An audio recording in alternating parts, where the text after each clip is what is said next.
கிடையவே கிடையாது. அந்த ஒரு எக்ஸ்பீரியன்ஸ் வந்து எங்க டீமுக்கும் எங்களோட ஆர்டிஸ்டோட டீமுக்கும் க்ரூவுக்கும் மட்டும்தான் கிடைச்சிருக்குன்னு நினைக்கும் போது ரொம்ப ரொம்ப பெருமையா இருக்கு.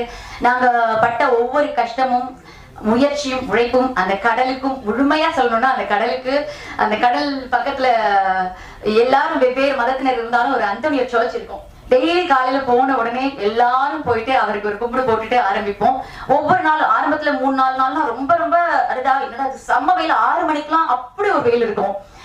அதுக்கப்புறம் என்ன பண்ணிட்டு நாங்க எங்களுக்குள்ள அதை ஃபன் ஆகிக்கிட்டு சார் போயிட்டு பயங்கரமா எங்களால என்னென்னலாம் கலாய்க்க முடியுமோ, அதாவது ஆஃப் த கேமரா பயங்கரமா எங்களுக்குள்ளேயே ஒரு காமெடியை கிரியேட் பண்ணிட்டு நிறைய ஃபுட்டு வரும்.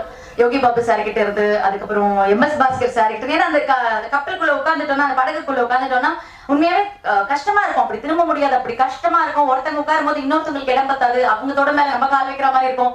அந்த மாதிரி ஒரு நெருக்கத்துக்குள்ள தண்ணி எது கொண்டு வரனாலும்